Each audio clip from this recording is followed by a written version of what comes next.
Dua kelompok remaja terlibat tawuran di Jalan Muara Tengah, Desa Sukatenang, Tarumajaya, Kabupaten Bekasi, Jawa Barat. Mulai lagi.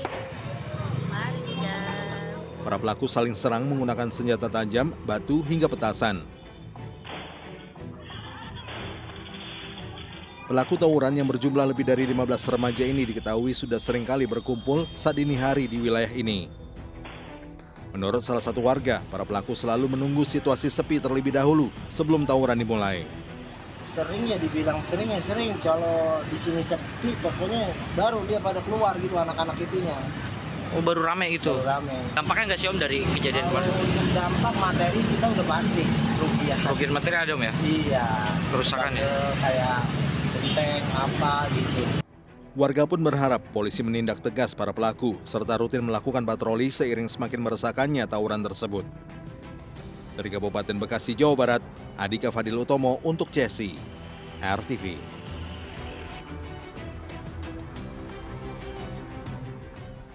Kesal karena kerap ditagih utang, seorang pria tega menghabisi nyawa sang kekasih dan membungkus jasadnya dengan plastik sampah. Sementara itu, seorang pengendara sepeda motor kritis usai terpeleset dan terjatuh dari atas flyover Simpang Tuan Kutambusai, Pekanbaru Riau. Sahabat, inilah catatan seputar investigasi bersama saya, Pramadika Samudra.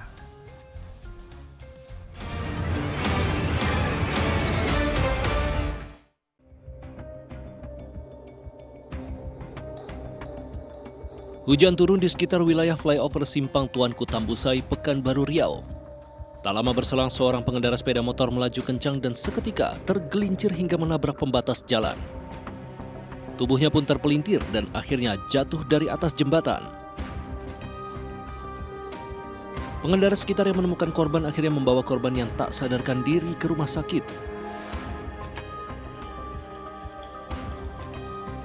Belakangan diketahui korban yang bernama Saud itu menderita luka berat dan tengah dalam kondisi kritis.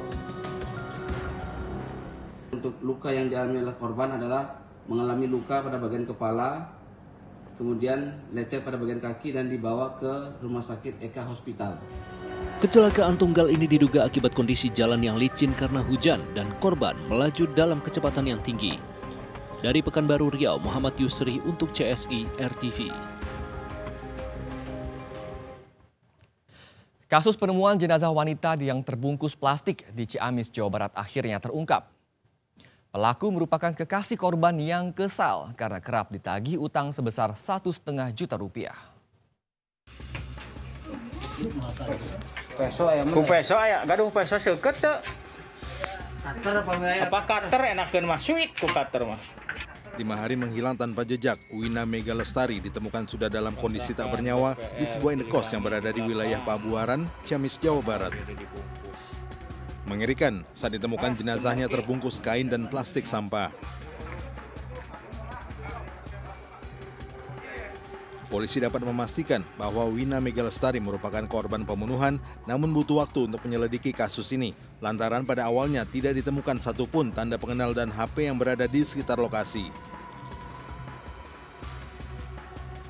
Hingga akhirnya seorang pria bernama Eli Kasim Zakaria diringkus polisi.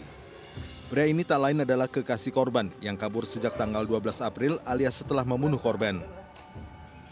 Dari hasil interogasi terungkap jika pelaku kesal dengan korban yang kerap menagih utang sebesar Rp1,5 juta kepadanya.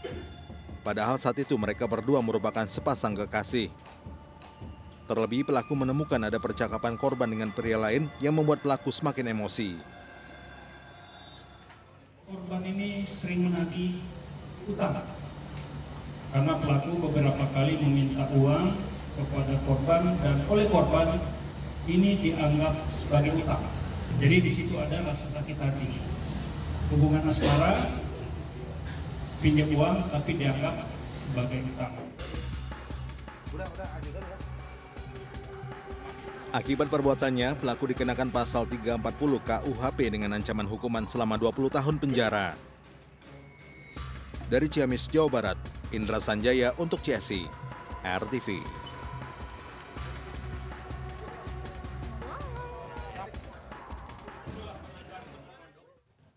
Menghilang secara misterius selama 5 hari, Siti Amelia akhirnya ditemukan namun sudah dalam kondisi yang sangat mengenaskan. Tanpa kepala, tanpa tangan, dan tanpa kaki. Kisah penemuan jenazahnya membuat bulu kuduk berdiri, terlebih saat mengetahui apa motif sebenarnya dari kasus ini. Selengkapnya dalam liputan Mendalam CSI bagian pertama. Hamil dan minta dinikahi, mahasiswi dimutilasi.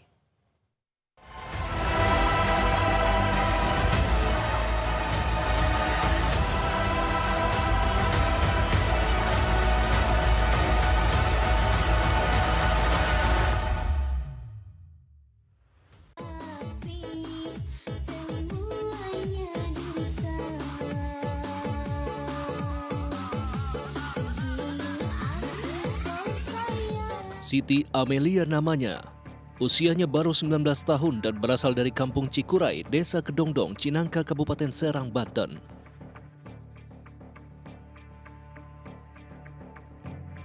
Unggahan video di sosial medianya terhenti per tanggal 11 April lalu atau tepat 2 hari sebelum ia tak pulang ke rumah.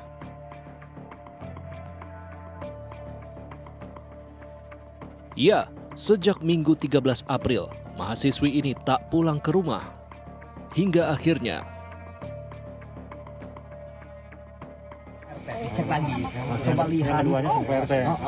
Ternyata setelah dilihat sama PRT, paha orang. Ini mana dua kan nyamuk ke satu kan? Hingga akhirnya jasadnya ditemukan di sebuah hutan terpencil di wilayah Pabuaran, Kabupaten Serang, Banten.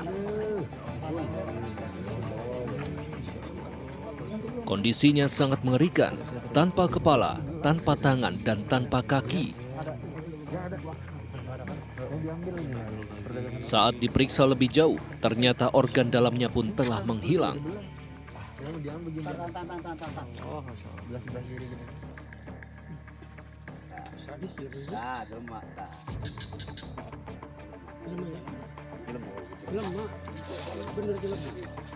Warga sedari awal sudah curiga ada campur tangan manusia lain dalam penemuan jasad ini.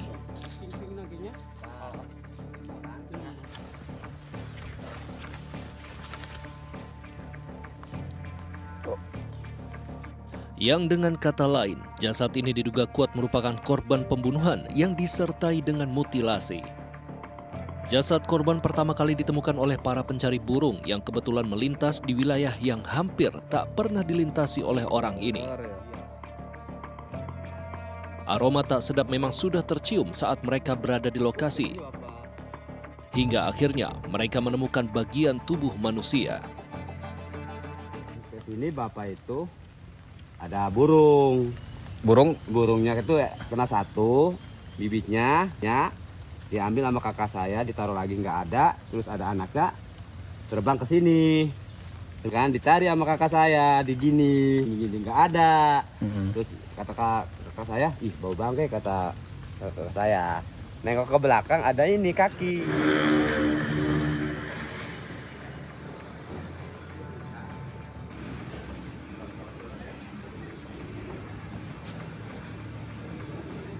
Informasi penemuan jasad di hutan Pabuaran menyebar dengan cepat dan akhirnya memberikan jawaban kepada keluarga korban yang telah mencari Siti Amelia selama seminggu terakhir.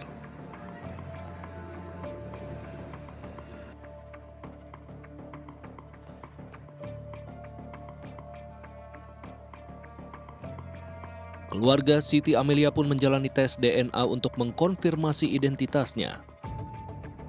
Meski pada akhirnya identitas jasad tersebut terkonfirmasi melalui ciri-ciri fisiknya. Orang tua diambil sebagai pembanding terhadap korban. Baik dari umur 18 sampai 25 tahun perkiraan, kemudian tinggi badan di bawah 160 cm, kemudian ada tai lalat dan ada bekas pasang kayak mutiara di gigi, itu sudah sama sesuai.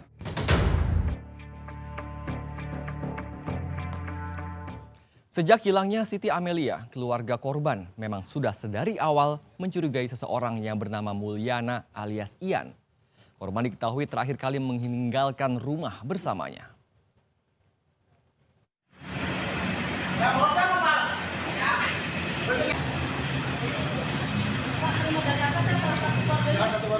Meski identitasnya baru terkonfirmasi pada tanggal 21 April lalu, namun pihak keluarga sudah mencurigai satu nama yang diduga berkaitan erat dengan hilangnya Siti Amelia 8 hari sebelumnya.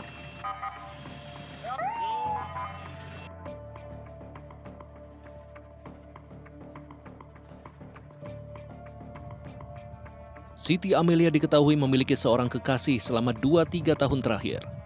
Dan bersamanya lah, ia pergi meninggalkan rumah dan tak pernah kembali.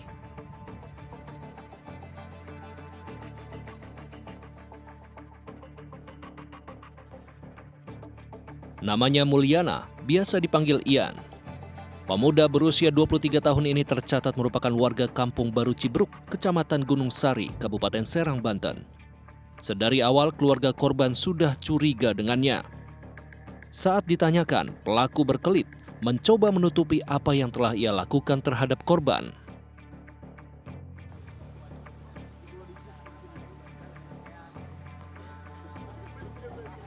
Namun pada akhirnya, dosa yang ia lakukan terhadap korban terlalu besar untuk ia tutupi.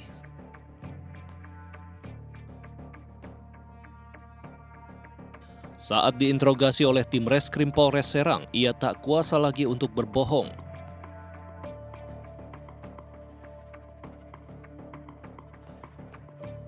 Ya, akhirnya ia mengakui seluruh perbuatannya, membunuh dan memutilasi korban menjadi 6 bagian. Bagian kepala, tangan, kaki, serta organ dalam korban ia buang ke sungai.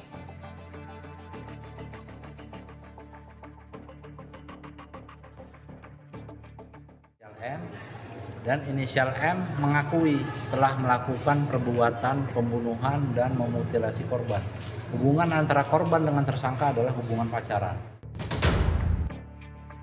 Korban memojokkan saya dan minta pertanggungjawaban saya. Pertanggungjawaban apa? Atas kehamilan. Seorang pria di Situbondo, Jawa Timur babak belur dihajar massa usai terpergok mencuri uang tunai dan juga ponsel. Pelaku diduga sudah mengintai korban yang terlihat meletakkan barang berharga di bawah jok motornya sebelum melaksanakan sholat di masjid.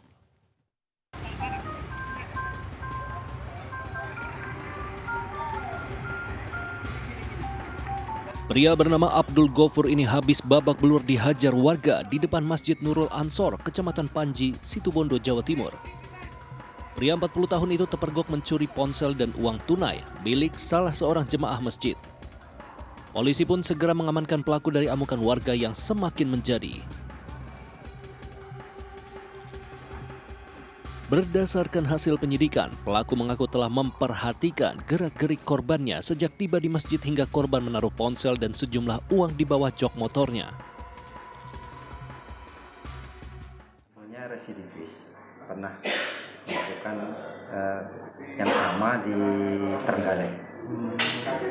Sempat diamankan masyarakat, jadi kami langsung datangi TKP untuk mengamankan pelaku.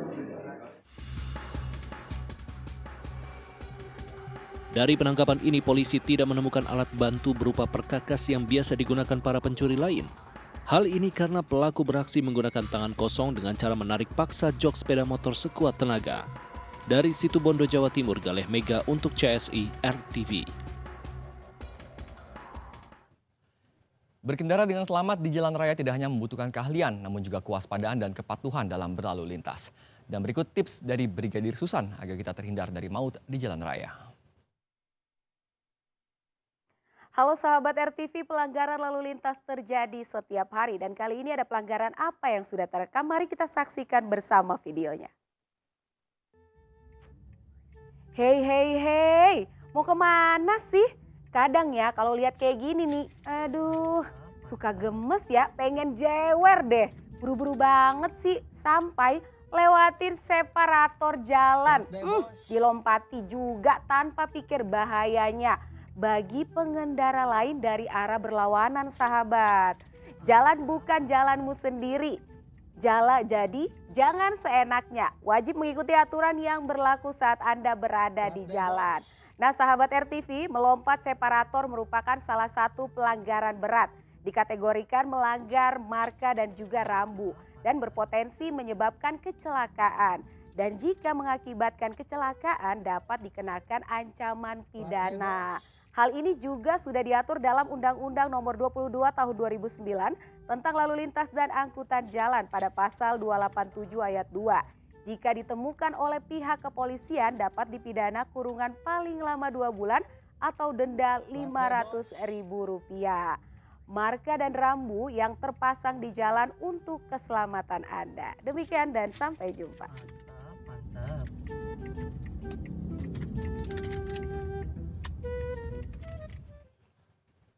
Sahabat, 2 pengedar narkoba diamankan tim Satres Narkoba Polres Tanah Datar di daerah Rambatan, Kabupaten Tanah Datar, Sumatera Barat.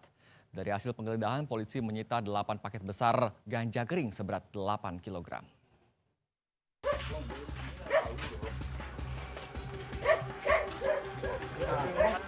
Polisi menggiring pria berinisial YP ini untuk menunjukkan tempat menyembunyikan barang haramnya.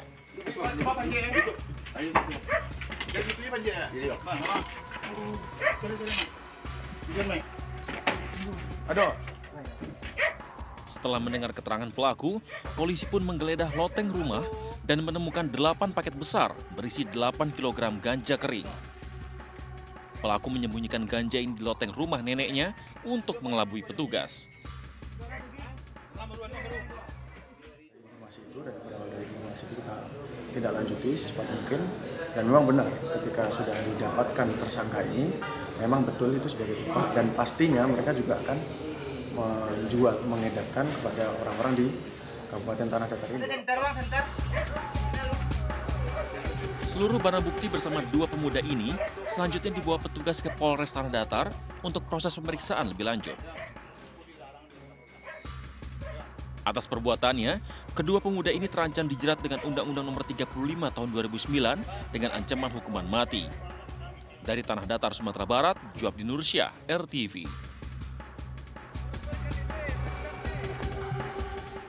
Kejahatan selalu ada di sekitar kita dan kewaspadaan menjadi satu-satunya cara menghindarkan diri dari bahaya. Saksikan catatan seputar investigasi setiap Senin hingga Jumat pukul 23.30 waktu Indonesia Barat. Dan jangan lupa untuk subscribe akun YouTube Catatan Seputar Investigasi untuk mendapatkan informasi kriminal lainnya.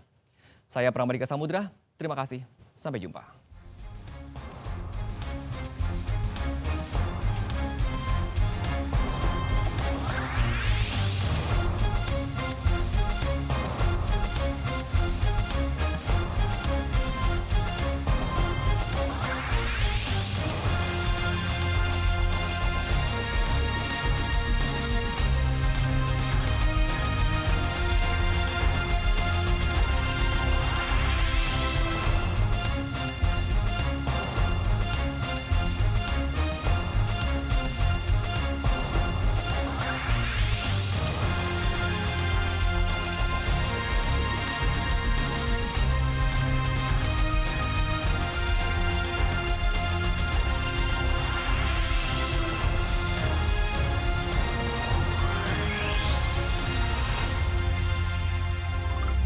Thank you.